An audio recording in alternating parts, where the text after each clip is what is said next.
كحفصه قياما وجهلا أحل ونصب الله واللات أديكن فأنث وأشمم باب أصدق طب ولا يظلم أديا وحز حصرت فنون انصب وأخرى مؤمنا فتحه بلا وغير انصبا فزنون يؤتيه حط ويد خلو سم طب جهل كطول وكافلا وفاطر معنى الزلوة الويه سم حم وتلو فدا تعدت لسك مثقلا. سورة المائدة.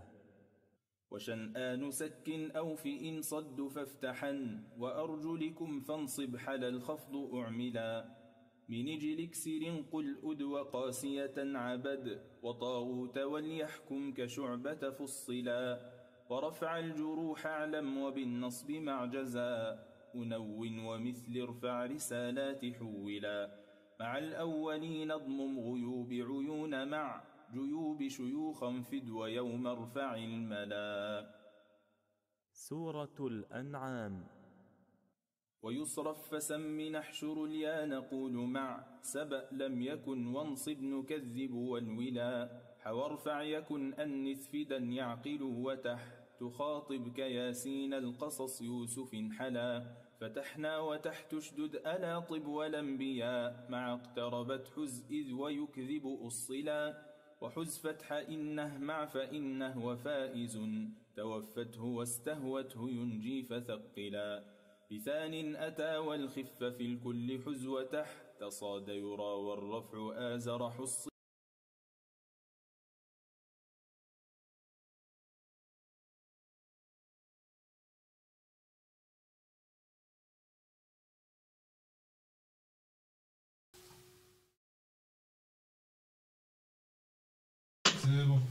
بسم الله ça commence. أعوذ بالله من الشيطان الرجيم بسم الله الرحمن الرحيم والصلاة والسلام على حبيبنا وقرة أعيننا محمد صلى الله عليه وسلم. Louange à Allah, créateur des cieux et de la terre. Prière et paix sur notre bien-aimé Muhammad sallallahu alayhi wa sallam. Prière et paix sur lui.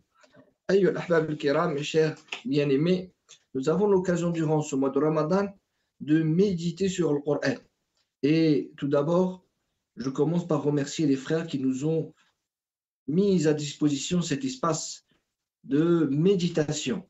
Ya subhanallah, quand arrive le mois de Ramadan, voilà que l'intellect, voilà que la raison, voilà que le cœur deviennent sensibles à la lecture du Coran et à la méditation, à la lecture profonde du Coran et à la méditation de la parole d'Allah Azza wa Jal. Nos cœurs deviennent sensibles au message d'Allah subhanahu jalla jalaluhu amma nawaluhu, magnifique qu'il est subhanahu, gloire et pureté à lui. Donc nous allons passer un moment ensemble d'évocation et d'invocation et de méditation. Et tout d'abord, on va placer une intention sincère en tant qu'interlocuteur, en tant que moi qui vais diffuser cette allocution, et vous qui allez écouter Jazakumullahu khairan, qu'Allah Azza wa Jalla vous en récompense.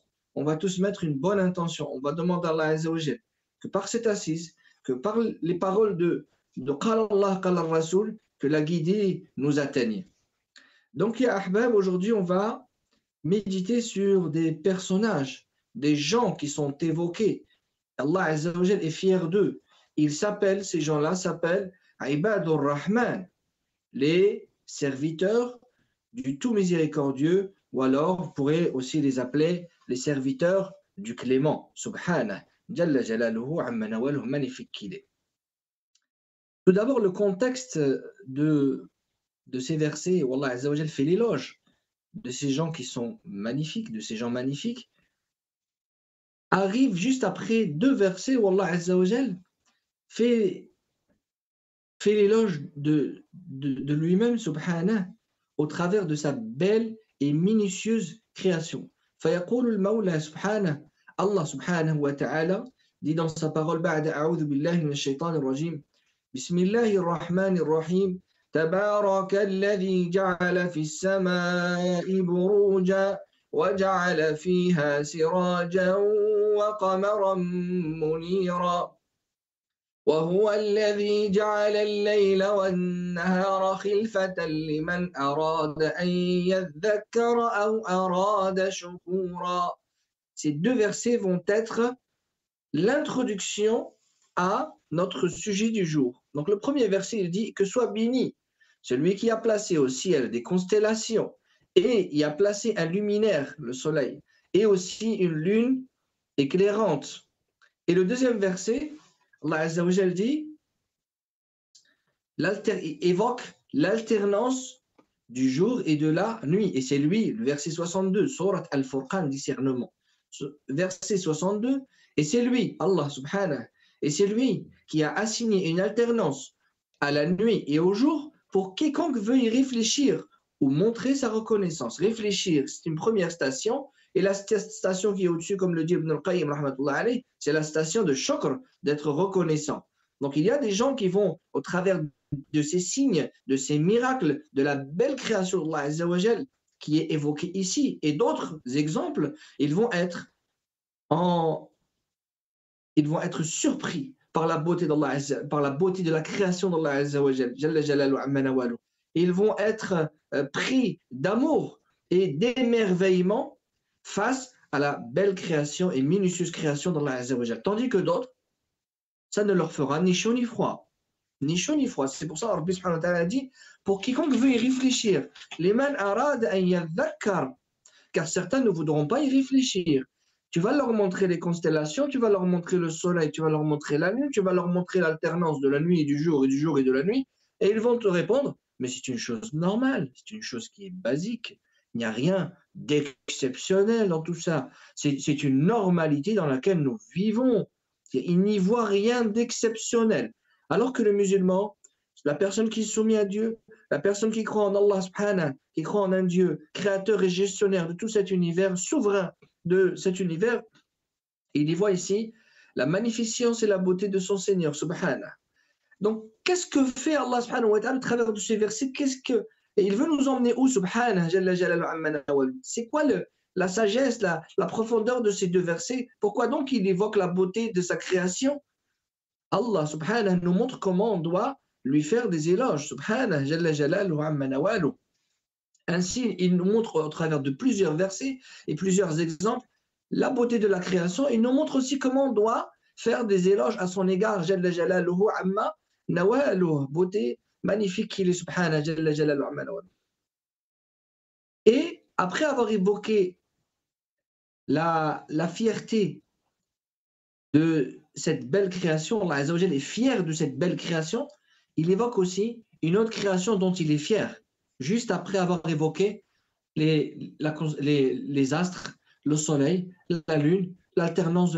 On parle ici que de choses qui sont immensément importantes et grandes et immensément magnifiques. On parle que de choses ici qui sont très beaux et des créations dont Allah Azza wa Jal est fier. Allah Azza wa Jal est aussi fier de ce qui vient après, c'est-à-dire quand il parle wa ibadur rahman, quand il parle des adorateurs, des serviteurs du clément ou les serviteurs du tout miséricordieux subhanahu jalla jalaluhu amma nawalu. Donc quand Allah Azza wa Jal évoque en troisième position, après avoir évoqué la belle création et la minutieuse création des cieux et de la terre, premièrement. Deuxièmement, il évoque l'alternance de la nuit et du jour. Juste après, il évoque la troisième chose dont il est aussi fier. Et il n'y a pas ici de tertib, il n'y a pas ici une organisation établie. C'est des choses dont Allah Azza wa Jal est fier. Et parmi les choses dont Allah Azza wa Jal est fier, il y a ces gens-là. Il y a ces adorateurs, ces serviteurs. Quel est leur secret avec Allah, ces gens-là? Pourquoi donc ils ont ce privilège d'être nommés dans le Coran? Comment on pourrait faire, nous, pour être de ces gens-là? Pourquoi donc ils sont appelés comme étant Ibadur Rahman, serviteurs de Rahman? Pourquoi ils ne sont pas appelés serviteurs de Allah, Ibadullah? Pourquoi ils ne sont pas, comme c'est évoqué dans le Coran d'ailleurs, pourquoi ils ne sont pas appelés, par exemple, Ibadu al-Karim? Pourquoi ils ne sont pas appelés les serviteurs du généreux? Pourquoi ils ne sont pas appelés Al-Ma'boud? Pourquoi ils ne sont pas appelés avec un autre qualificatif, une autre dénomination? Pourquoi Ibadur Rahman?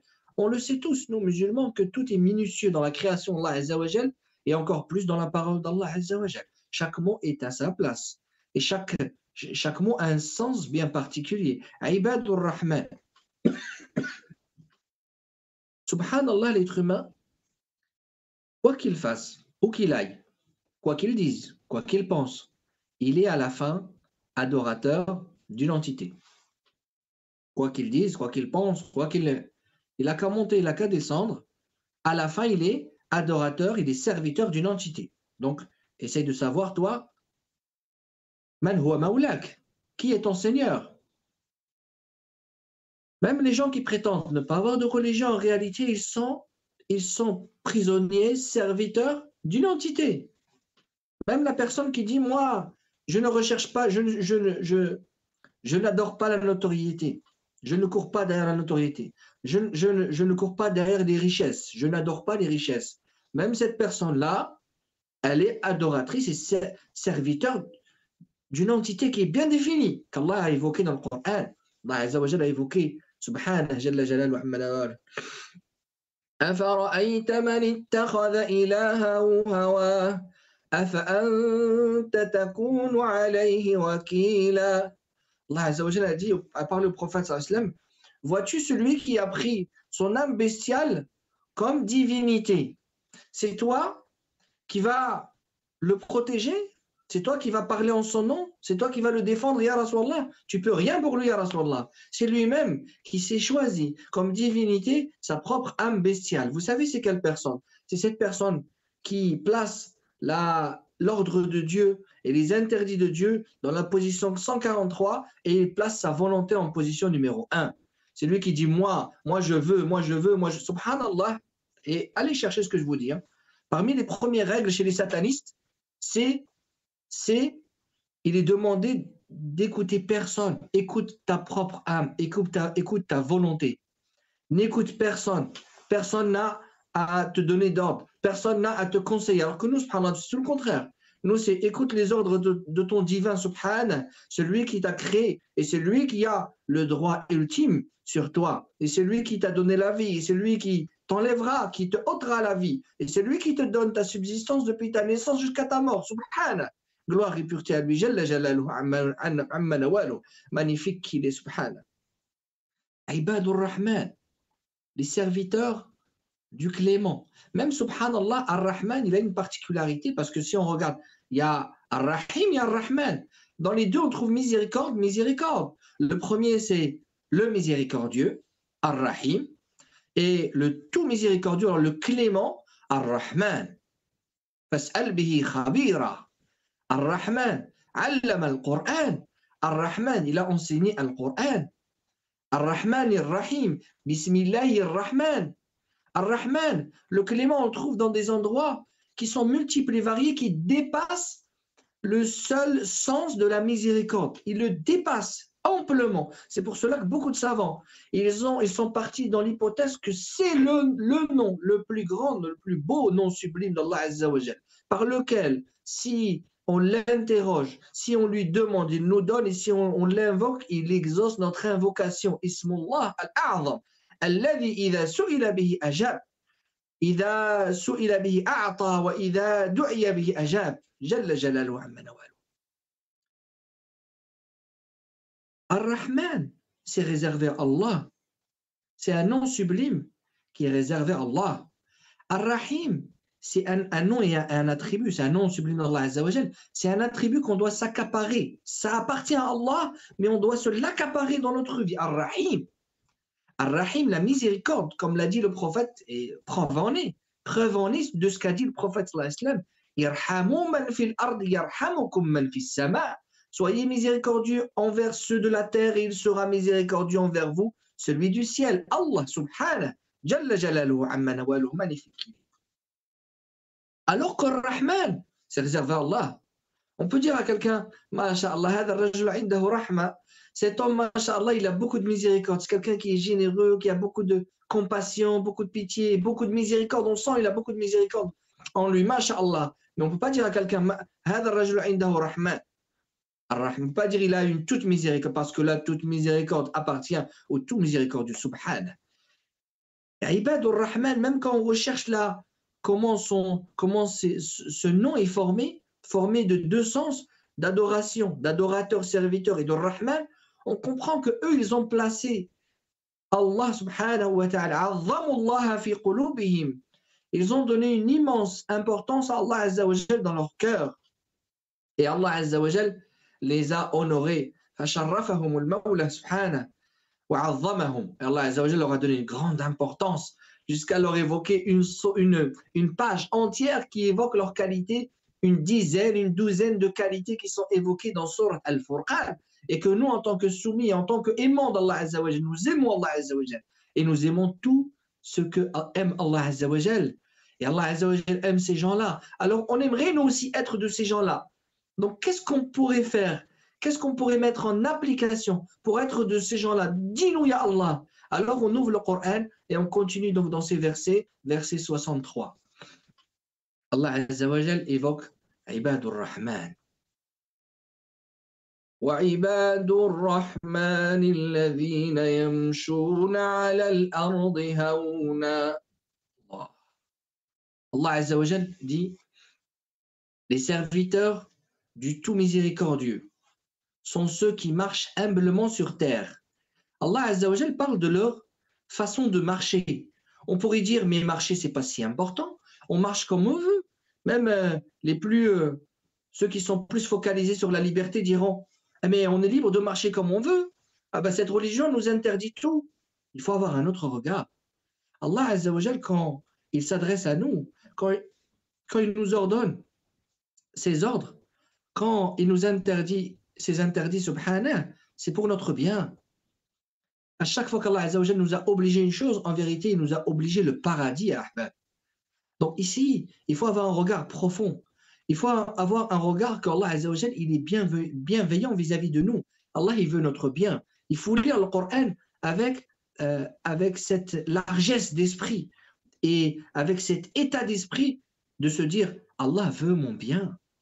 Même quand il nous interdit une chose, c'est pour notre bien, qu'on le sache, qu'on sache la sagesse ou pas. Des fois, Allah, il nous dit la sagesse, et des fois, il ne nous dit pas la sagesse. Peut-être pourvu, et peut-être que quand il ne nous dit pas la sagesse, c'est pour voir si vraiment, si on suit réellement, et si on est soumis réellement à Allah subhanahu. Ou alors, ou plutôt, on suit nos passions. Qui est notre divinité? On revient à cette question fatidique qu'on s'est dit tout à l'heure. Qui est donc ta divinité? Recherche et regarde dans ta vie, regarde. Allah azza wa jal, il est placé en quelle position dans tes priorités? Position numéro 1 ou alors position 143, 150, après avoir fait toutes tes volontés, voilà que finalement tu vas jeter quelques pièces en direction de la volonté de ton Seigneur. Subhanah, astaghfirullah. Yamshuna ala al-ardi hauna. Ils marchent, ces gens-là, marchent humblement sur terre. Ah, parce que la façon de marcher donc connote qu'on soit humble ou qu'on soit orgueilleux. Oui, effectivement. La façon de marcher, elle montre si on est des gens orgueilleux aussi, on est des gens humbles. Il est évoqué dans le Coran cette démarche qui est interdite, que le prophète d'ailleurs nous a déconseillé, alayhi salatu wassalam. Il nous a dit qu'Allah et son prophète détestent cette manière de marcher de l'orgueilleux qui se balance d'un côté à l'autre.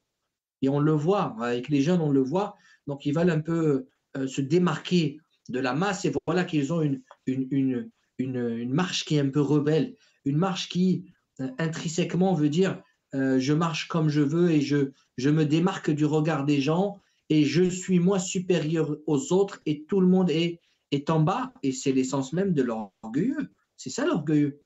C'est la personne qui se sent supérieure aux autres et, deuxième chose, qui n'écoute pas les conseils des autres. C'est ce que nous a appris le prophète sallallahu alayhi wa sallam concernant l'orgueil. Deux choses, il se sent supérieur aux autres, c'est pas être ambitieux. Être ambitieux, c'est autre chose. Et la deuxième, c'est ne pas écouter les conseils des autres. Et donc, comment marchait le Nabi sallallahu alayhi wa sallam? Comment il marchait alayhi salatu wassalam? C'est bien lui le maître des gens humbles, des modestes, sallallahu alayhi wa sallam. Comment il marchait alayhi salatu wassalam? Abu Huraira radiallahu anhu, il nous dit dans le hadith authentique, je n'ai jamais vu plus beau que l'envoyé d'Allah. il faisait front au soleil. C'est-à-dire quand il marchait, subhanallah, les rayons du soleil faisaient face à lui. C'est-à-dire qu'il n'avait pas cette démarche du mort. Attention, attention, il ne faut pas aller d'un extrême à l'autre.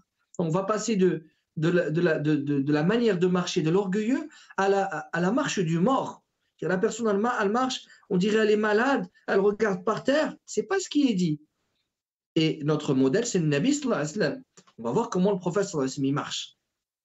Est-ce que c'est si important? Ah oui. Ils disent le détail réside, donc le diable réside dans le détail, c'est ce qu'ils disent.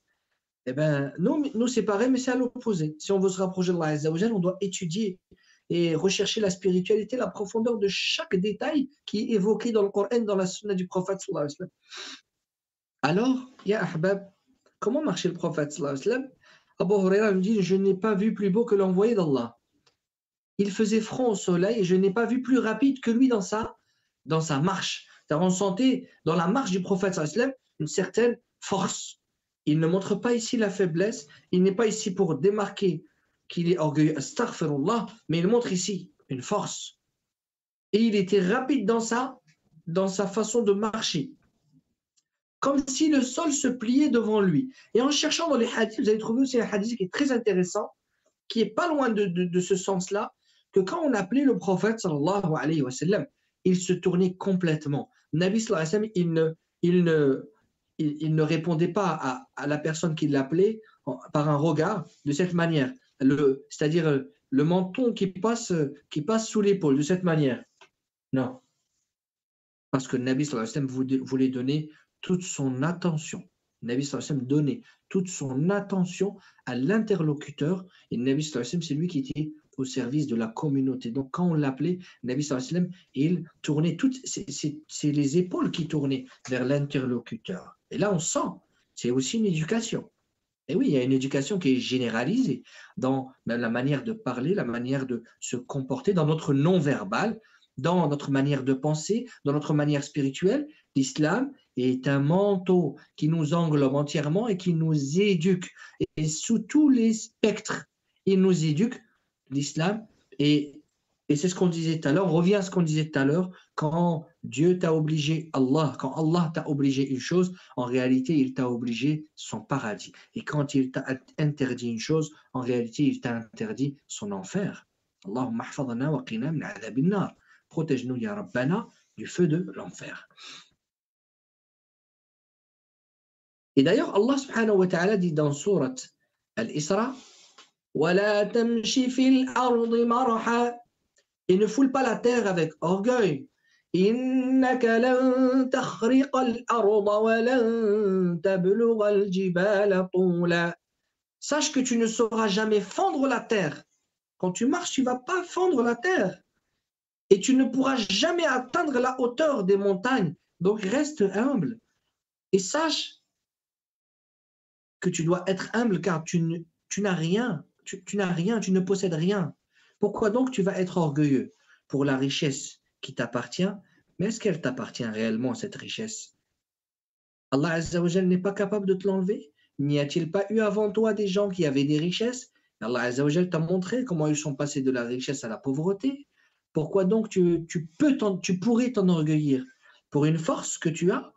N'as-tu pas vu des gens avant toi, des gens qui avaient la force et ils ont été affaiblis? Allah Azza wa Jal les a affaiblis. Pour la notoriété, n'as-tu pas vu des gens qui étaient en haut? Et c'est la tradition d'Allah Azza wa Jal, toute chose qui monte doit redescendre.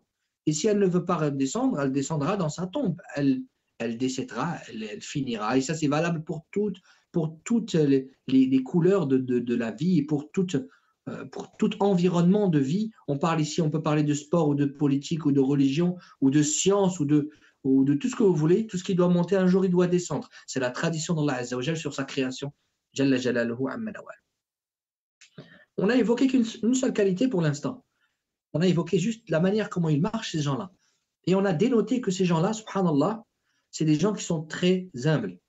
Et des gens qui ont placé Allah Azza wa Jal dans leur cœur. Ils ont accordé à Allah Azza wa Jal une très grande importance dans leur cœur. C'est tout ce qu'on a dit pour l'instant. Et c'est ça qu'il faut retenir, ya ahbab, de ces versets pour l'instant, 60, 61, 60, 61, 62, 63. Maintenant, enfin, on arrive à la suite. وَإِذَا خَاطَبَهُمُ الْجَاهِلُونَ قَالُوا سَلَامًا. Toujours dans le même verset, il y a une autre qualité qui est évoquée, qui, lorsque les ignorants s'adressent à eux, ils disent paix.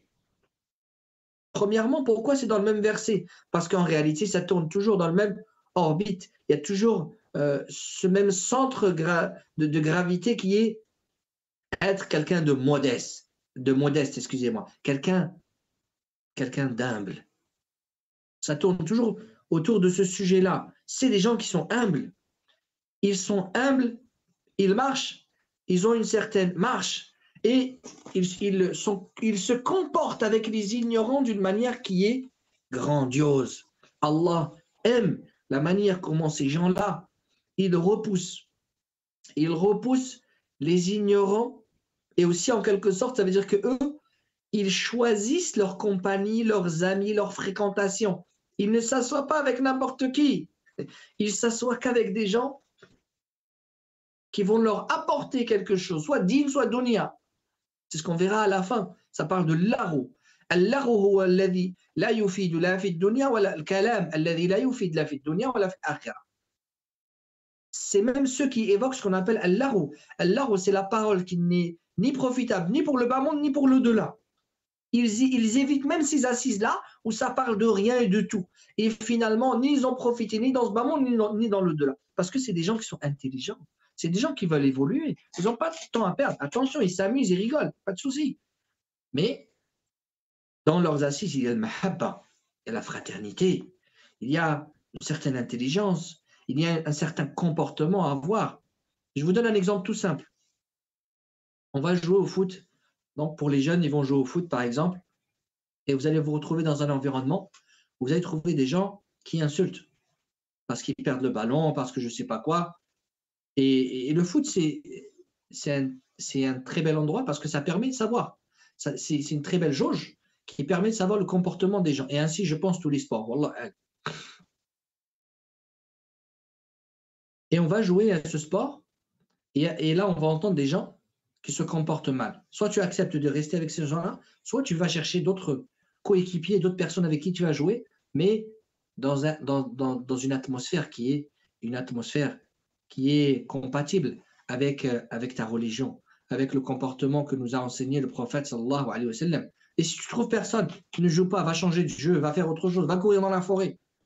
Mais tu ne peux pas rester dans cet environnement qui est malsain. Parce que ça, c'est un environnement d'ignorance. Et le verset, il dit bien.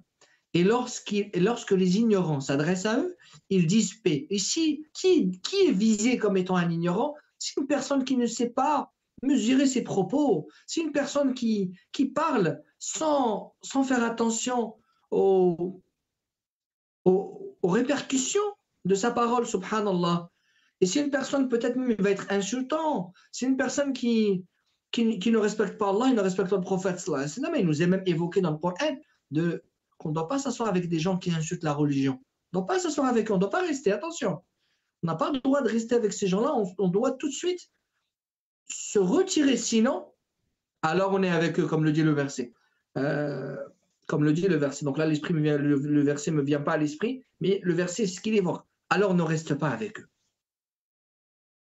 وَإِذَا خَاطَبَهُمُ الْجَاهِلُونَ قَالُوا سَلَامًا.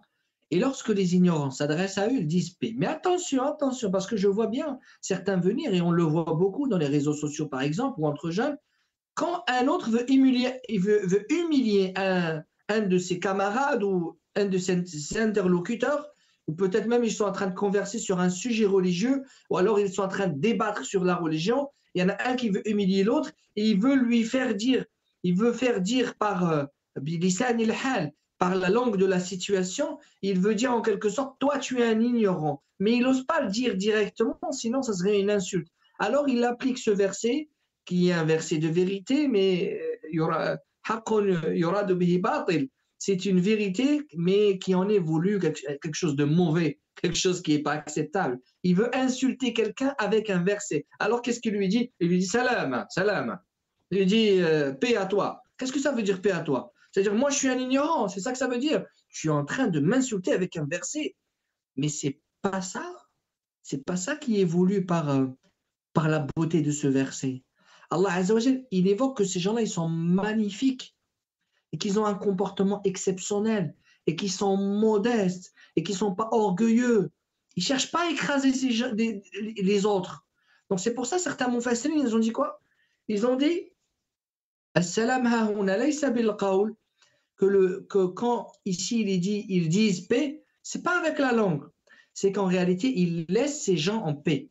Alors ils créent une atmosphère de paix, ils se retirent sans créer une atmosphère électrique. Gentiment, ils se retirent et ils laissent leur image propre, comme on dirait en arabe. Donc là, je vous l'ai traduit en français. Donc ils font attention qu'ils vont dénigrer personne, ils vont écraser personne. Ils ne sont pas là pour viser quelqu'un comme étant un ignorant parce que ce n'est pas de notre ressort. Et nous, si on veut être, écoutez bien ce que je vais dire, Yahba, si on veut être des sources de sagesse pour nos familles, pour nos amis, pour les gens qu'on rencontre, alors on doit être patient. Et si on applique le verset avec la manière que je vous ai dit, que je vous ai un peu caricaturé, la personne qui va dire alors salama de cette manière-là, et en réalité il est en train de lui dire mais toi tu es un ignare, il est en train de lui dire toi tu es un ignorant. On ne peut pas être des gens sages si on a cet état d'esprit. Il faut qu'on ait un état d'esprit, une visée de da'wa, une visée de prédication, de prêche. Et si on veut prêcher, si on va avoir la prédication, on doit avoir le comportement du prophète sallallahu alayhi wa sallam. Je ne connais pas, moi, dans la tradition du prophète sallallahu alayhi wa sallam, un ignorant qui est venu parler au prophète sallallahu alayhi wa sallam et d'une manière très mal, et que le prophète sallallahu alayhi wa sallam lui a dit salam. Et il n'y a pas meilleure créature sur terre qui a appliqué le Coran mieux que le prophète sallallahu alayhi wa sallam. Donc, on ne peut pas être plus royaliste que le roi et prétendre être plus pratiquant que le prophète sallallahu alayhi wa sallam. Le prophète sallallahu alayhi wa sallam était avec Abu Bakr as-Siddiq et une personne qui l'a insulté. Il a insulté Abu Bakr. Et Abu Bakr as-Siddiq, il s'est tué, il n'a rien dit. Donc c'est ça la vraie application de... Et lorsque l'ignorance s'adresse à eux, ils disent paix. Écoutez ce hadith. Il insulte. Abu Bakr as-Siddiq, il résiste. Donc il fait un grand effort sur lui-même. Il résiste. Et le prophète sallallahu alayhi wa sallam, il sourit. Et à un moment donné, Abu Bakr as-Siddiq, sa résistance, c'est bon, elle est tombée. Il a résisté à un moment donné, comme on dit, la patience a ses limites. Donc, sa patience, il est arrivé jusqu'au bout de sa patience. Et à ce moment-là, qu'est-ce qu'il a dit? Il a répondu à la personne. Et le prophète sallallahu alayhi wa sallam, il a arrêté de sourire. Sallallahu alayhi wa sallam. Il s'est levé et il s'en est allé. Alayhi salatu wassalam. Prière et paix sur lui. Abu Bakr as-Siddiq, il n'a pas d'orgueil. C'est quelqu'un qui est un réel élève du prophète sallallahu alayhi wa sallam. Qu'est-ce qu'il a fait? Il est plus petit que le prophète sallallahu alayhi wa sallam, dit à l'occasion. Il suit le prophète sallallahu alayhi wa sallam. Il dit, Ya Rasulallah, j'ai vu la scène, explique-moi. Tu souriais, je me suis fait insulter, tu souriais à Rasulallah. J'ai été insulté, tu souriais à Rasulallah. Et ensuite, quand je me suis défendu, alors tu t'es arrêté de sourire, tu t'es levé, tu es parti. Nabi sallallahu alayhi wa sallam lui a expliqué que quand il résistait, il y avait l'ange. L'ange, il répondait à sa place. Et il lui répondait en disant Wala kabil mithl. C'est-à-dire, ce que tu es en train de dire, ça retourne sur toi. Alors imaginez les jeunes qui insultent la maman, la mère de l'autre. Qu'est-ce qui se passe? Ben, il y a l'ange qui est en train de te rendre ton insulte. Donc quand on ne rend pas l'insulte, voilà ce qui se passe. Voilà ce qui se passe quand on résiste. Et ensuite, quand tu as répondu à Abu Bakr, l'ange s'est abstenu de répondre. Et donc, ici, on voit la belle application de ce verset lorsque les ignorants s'adressent à eux, ils disent paix. Quluna qalu salama. Ensuite, on va essayer de faire la moitié et l'autre moitié la prochaine fois. Et je compte sur vous, les frères qui gèrent, barakallahu fikum, pour me dire le timing, parce que j'ai aucun timing. J'avance comme ça jusqu'à que Rabbi subhanahu wa ta'ala, on demande à Allah azza wa jalla d'accepter notre assise. Ensuite, comme le dit la parole, soit tu appelles les gens au bien, soit ils t'appellent au mal. Donc, tu te dois de choisir ta compagnie. Donc là, pour l'instant, on a vu deux qualités. La première qualité, donc, qui est la marche et la démarche. Et la deuxième qualité qui est celle de qalu salama, de la manière comment on doit répondre. Comment on doit répondre aux ignorants. La troisième qualité,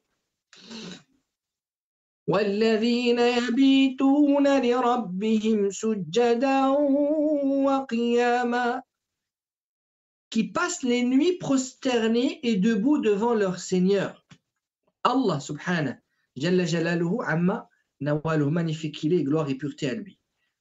Ces gens-là, ils passent les nuits prosternés et debout devant leur Seigneur. Et en réalité, on doit avoir ici un moment de vérité avec nous-mêmes, chacun face à ce verset, de se dire, dans l'année, 365 jours, combien de jours je me suis levé le dernier tiers de la nuit, ne serait-ce que 20 minutes avant Salat al-Fajr, et que j'ai prié sincèrement, seul Allah Azza wa Jal m'a vu, il n'y a personne qui m'a vu. Combien de fois dans l'année? Et on doit avoir ce moment de vérité, de sincérité avec nous-mêmes. Subhanallah, nous quand même on est des gens mauvais. Parce que quand l'imam il parle des hypocrites, on regarde l'autre, on dit, ah bah tu vois, sûrement il parle de lui là-bas. Jamais on pointe le pointeur sur nous-mêmes. Et quand il parle des véridiques, on se dit, ah là, je me sens un peu visé, mais par modestie, je vais baisser un peu ma tête. Il faut savoir aussi inverser les curseurs, ya ahbab. Quand on parle de l'hypocrite, il faut savoir se dire aussi, ah, et si j'avais de l'hypocrisie, comme le faisaient les compagnons de Allah. Et quand on parle des véridiques, de se dire, ah, ils sont où ces gens-là? Ils sont arrivés où? Qu'est-ce que je dois faire moi pour arriver à ces gens-là? C'est pour ça quand je vous parle de Ibad al-Rahman, il faut les voir comme des étoiles dans le ciel et de se dire, comment on va faire nous pour atteindre ces gens-là?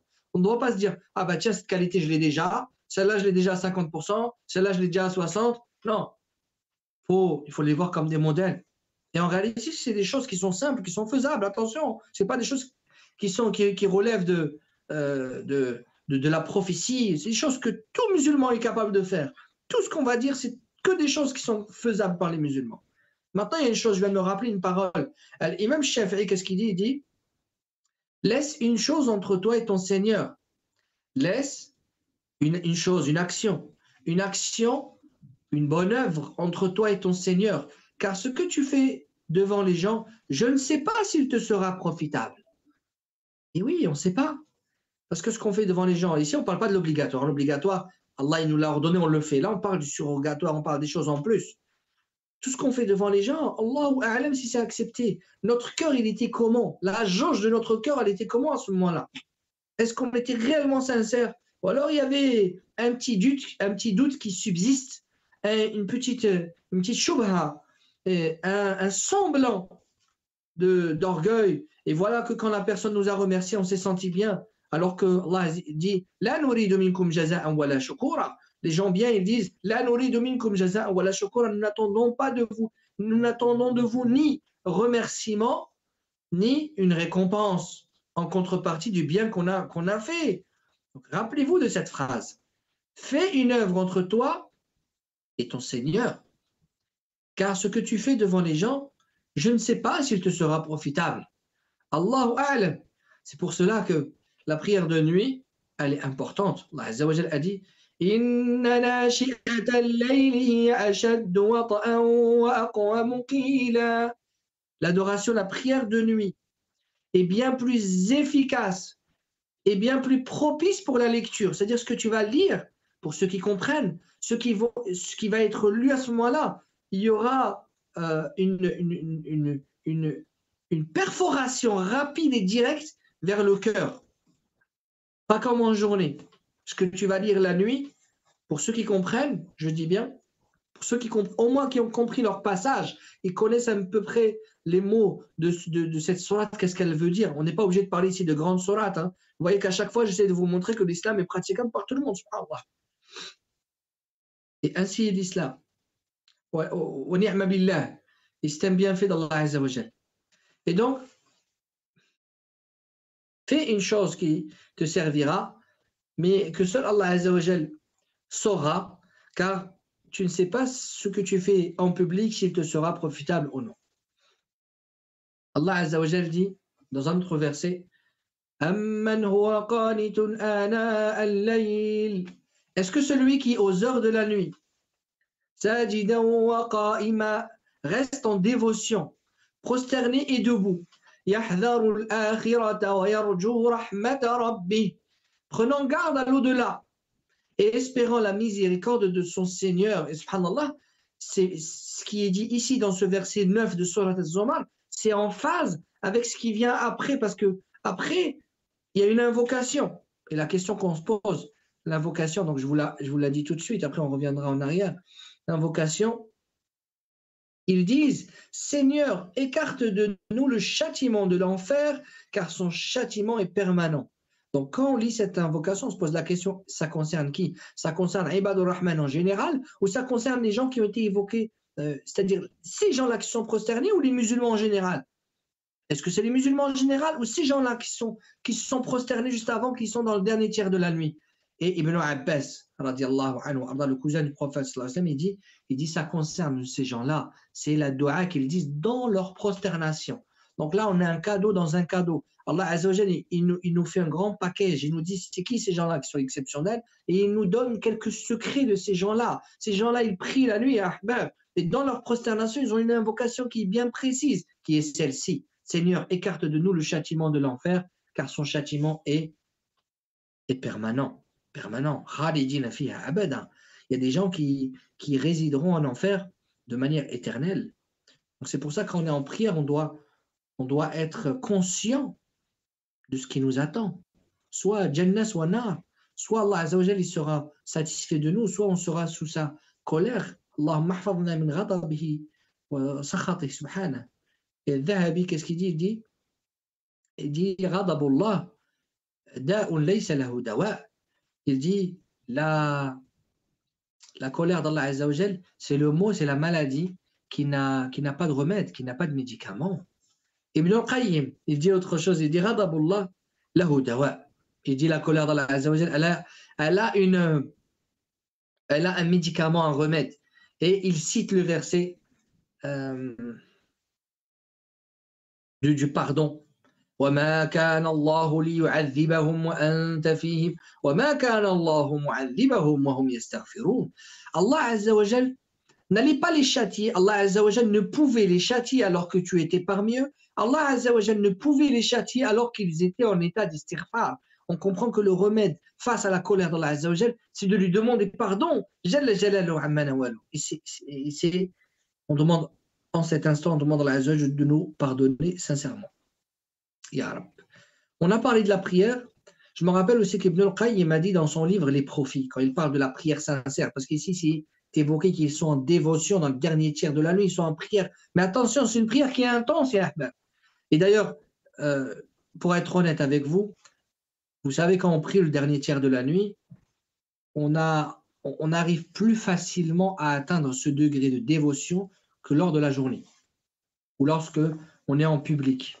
Je répète, parce que c'est important, on arrive à atteindre ce degré de dévotion dans notre prière plus rapidement le dernier tiers de la nuit que lors de la journée, parce qu'il y a une sincérité absolue, une sincérité qui est très très élevée la nuit. Qu'est-ce qui a fait que toi, pendant que les gens y ronflent, tu t'es levé, tu es parti faire les ablutions, et ça t'a réveillé, et tu as pris ton temps, et tu as fait attention de réveiller personne, et tu as commencé ta prière, et tu as lu des versets, et tu t'es prosterné, et tu as fait des demandes à Allah Azza wa Jal. Qu'est-ce qui t'a poussé à cela, si ce n'est une sincérité, un amour que tu as pour Allah Azza wa Jal? C'est pour ça que là, on est pendant le mois de Ramadan, j'en profite une petite parenthèse. Si on n'est pas coutumier de prier de temps en temps des prières de nuit, c'est le moment, ya ahbab. Parce que si on n'y arrive pas maintenant pendant le Ramadan, c'est quand qu'on y arrivera. Si Allah il nous a tout facilité ici. Les shaitans, ils sont enchaînés. Le Coran, il atteint nos cœurs. Le hadith, en temps normal, on l'entend, il rentre par là, il sort par là. Mais ici, quand on l'entend, on le médite. Le verset, il passe par des catalyseurs, subhanallah, on le médite, on l'analyse, on le retourne dans tous les sens pour le comprendre, pour en sortir toutes les moralités. On est capable de s'asseoir 1 heure, dans un dars, alors qu'en temps normal, au bout de 5 minutes, on abandonne. Qu'est-ce qui nous donne cette force et cette vigueur, si ce n'est notre sincérité, notre amour pour Allah Azza wa Jal, qui est accru durant qui est augmenté durant le mois de Ramadan. Donc c'est maintenant, ya ahbab, c'est maintenant qu'il faut faire cet effort-là, d'avoir au moins une qualité parmi les dizaines ou douzaines de qualités de Ibad al-Rahman, des serviteurs du miséricordieux, subhanah. Ensuite, je voudrais juste vous rappeler le hadith du prophète sallallahu alayhi wa sallam. Donc je vois à peu près, je pense qu'il doit me rester un petit quart d'heure. Les frères, je vous tiens, j'ai confiance en vous, Inch'Allah, faites-moi signe pour m'arrêter, barakallahu fikum. An-Nabi sallallahu alayhi wa sallam a dit, Allah Azza wa Jal, Jalla Jalalu Amma Nawalu, Subhana, gloire et pureté à lui, descend le dernier tiers de la nuit et demande, Allah Azza wa Jal demande, Man yad'uni fa astajibu lah, qui m'invoque, que je puisse lui accepter son invocation. Man yas'aluni fa'a'tiyah, qui me demande que je puisse lui donner. C'est quoi ta demande? Qu'est-ce que tu veux, je te donne. Mais par contre, il faut se lever le dernier tiers de la nuit, il faut demander à Allah Azza wa Jal. Et il faut toquer à la porte, métaphorique bien sûr, d'Allah Azza wa Jal, Jalla Jalalu Amma Nawalu. Man yastaghfiruni fa'aghfirah, ou fa'aghfiru lah, qui donc me demande pardon, que je puisse lui pardonner. Donc on comprend ici, ça parle ici d'invocation. Donc c'est-à-dire on a une volonté, on a une demande à demander à notre Seigneur. Et les invocations, ça commence toujours par les éloges. On fait des éloges à Allah Azza wa Jal. Et il n'y a pas meilleur éloge que les éloges qu'il a lui-même définis dans le Coran. Et le premier, c'est Alhamdulillah. Et ensuite, tous les autres, c'est les noms sublimes d'Allah Azza wa Jal. Asma Allah al-Husna, fad'uhu biha. Lahu al-asma'u al-husna, taha. Lahu al-asma'u al-husna, fad'uhu biha. C'est lui qui a les noms sublimes. Invoquez-le donc par ses noms. C'est-à-dire, avant de faire des invocations, qu'est-ce qu'on fait? On commence par évoquer tous les bienfaits qu'il a sur nous, au travers de ses noms sublimes et de ses attributs. Jalla Jalalu Amma Nawalu. Il y a aussi dans ce hadith, on ressent qu'on a une occasion en or de pouvoir puiser dans la générosité sans limite, dans les trésors infinis d'Allah Azza wa Jal. Et on a aussi l'occasion de pouvoir, au travers de notre demande de pardon, de pouvoir puiser dans la miséricorde d'Allah Azza wa Jal. Maintenant, je mets une petite annotation, une petite attention, ya ahbab. Quand on demande à Allah Azza wa Jal, il ne faut pas oublier que lui, il est le maître et que nous sommes les serviteurs. Et Ibadur Rahman, ils ont très bien compris cela. Qu'est-ce que ça veut dire ce que je suis en train de dire? Écoutez attentivement. Il y a des gens, ils font des invocations. Une fois, deux fois, trois fois, quatre fois, ils abandonnent. Ou alors ils disent, moi j'ai demandé, Allah ne m'a pas donné. Excuse-moi, mais tu as oublié? Tu as oublié que c'est lui le maître et que toi tu es seulement un serviteur? Au maître, il lui appartient de donner quand il veut et de la manière qu'il veut. Et s'il ne veut pas donner, il ne donnera pas.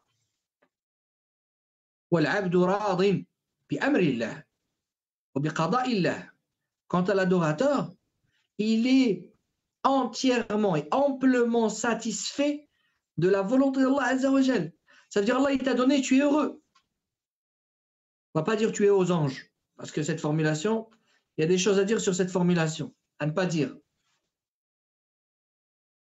Tu es heureux, Allah il t'a donné. Allah il t'a pas donné. Quelle va être ta réaction? Allah il a le droit de te donner après s'il veut. Et s'il veut, il ne te donne pas. S'il veut, il te donne au paradis. Comme les gens qui demandent, vous savez, l'invocation, il y a plusieurs. Elle est exaucée de différentes manières. Et une des manières, c'est qu'elle est réservée, préservée jusqu'au jour du jugement dernier. Le jour où tu vas toquer à toutes les portes, le jour du jugement dernier, personne ne voudra t'aider. Voilà que tu vas trouver sous la forme d'une personne, Allahu A'lam, qui va venir et qui va être ton intercesseur et qui va alléger ta souffrance le jour du jugement dernier. On demande à Allah Azza wa Jal de nous faciliter le jour du jugement dernier. Donc, rappelez-vous ce hadith, barakallahu fikum, et on se doit tous de se rappeler que durant le mois de Ramadan, tout est facilité et que si jamais on n'arrive pas à prier Allah Azza wa Jal la nuit, et précisément le dernier tiers de la nuit, ne serait-ce que 10 minutes, hein. Attention, hein. Quand je dis prier la nuit, ne pensez pas que la personne va ouvrir tout le Coran, elle va lire tout le Coran en une nuit. Si vous le faites, alhamdoulilah, faites invocation pour moi à l'occasion. Mais ce n'est pas ce qui est visé. Ce qui est visé ici, ne serait-ce qu'une personne, elle lit un verset. Tu connais qu'un verset ou quelques versets, répète-les, tu as le droit. Tu as le droit de les répéter dans la première unité de prière, la deuxième unité de prière. Et quand tu poses, et quand tu es en recours, tu es en génuflexion. Qu'est-ce que ça veut dire génuflexion? Qu'est-ce que tu es en train de dire avec ton corps? Avec ton corps, tu es en train de dire, Ya Allah, je suis soumis à toi. Je suis entièrement soumis à toi, Ya Allah. Tu m'as demandé recours, je suis en recours. Tu m'as demandé d'être en génuflexion, je suis en génuflexion. Ya Rab, Ya Mawlay. Oh mon Seigneur. Quand tu es en sujoud, c'est le moment où tu es le plus proche de Allah Azza wa Jal, profites-en parce que c'est le moment des invocations. Place tes invocations. C'est-à-dire tu les as déjà préparées avant. Tu es intelligent, donc tu les as préparées avant. Et c'est à ce moment-là que tu dois pleurer. Et comme l'a dit le prophète, si tu ne pleures pas, pleure parce que tu ne pleures pas. Comment ça se fait qu'il y a des gens qui sont sincères? Ils ont cette sensibilité, ils ont cette finesse du cœur. Et nous, nos cœurs, ils sont durs comme de la pierre. Ou encore plus durs que la pierre, comme le dit Allah Azza wa Jal dans Surat al-Baqarah. Donc c'est à nous aussi de faire cet effort, ya ahbab, d'attendrir notre cœur. D'attendrir notre cœur. Et c'est cette phrase que je voulais vous dire tout à l'heure concernant la prière avec dévotion. Ibn al-Qayyim, il dit une phrase dans son livre Les Profits, Al-Fawaid. Il dit il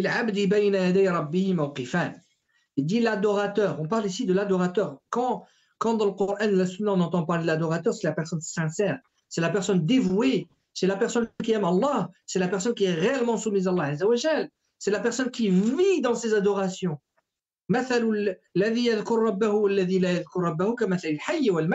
Celui qui évoque son Seigneur et celui qui n'évoque pas son Seigneur sont comparables aux vivants et aux morts. La personne, quand elle est en évocation, quand elle est en adoration, elle vit.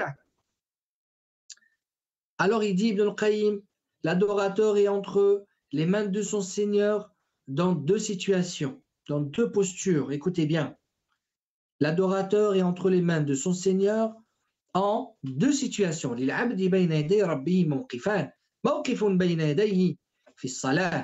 La première situation dans laquelle il est entre les mains de son Seigneur, c'est la prière. Et la deuxième situation dans laquelle il est entre les mains de son Seigneur, c'est le jour du jugement dernier, le jour des comptes, يوم القيامة. فمن أخذ بحق الموقف الأول هون الله عليه الموقف الثاني.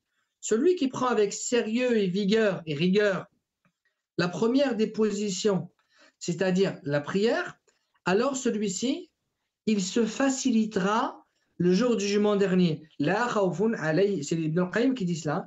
Il dit cela, la khawfun alayhim wa lahum yahzanun. Ces gens-là, ils ne seront touchés ni par la peur, ni par la tristesse. La khawfun alayhim wa lahum yahzanun. Ensuite, il évoque la deuxième situation. ومن استهان الموقف الأول دخل في زمرة قوله سبحانه وتعالى إن هؤلاء يحبون العاجلة ويذرون وراءهم يوما ثقيلا.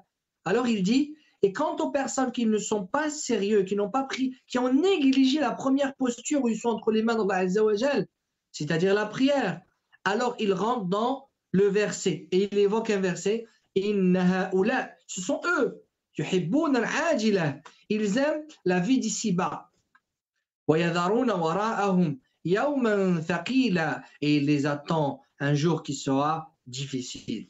Donc ça veut dire qu'on est en prière, que ce soit la prière obligatoire ou même ici, comme il est évoqué ici, la prière de nuit, la prière nocturne, alors on se doit, ya habab, de ne pas être évasif.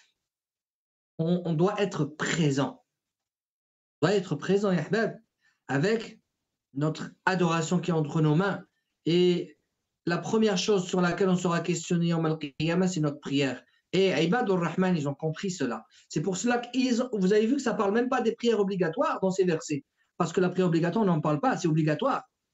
Et si on parle du plus, si on parle du plus et du surplus, qu'est-ce qu'ils ont de plus que les autres?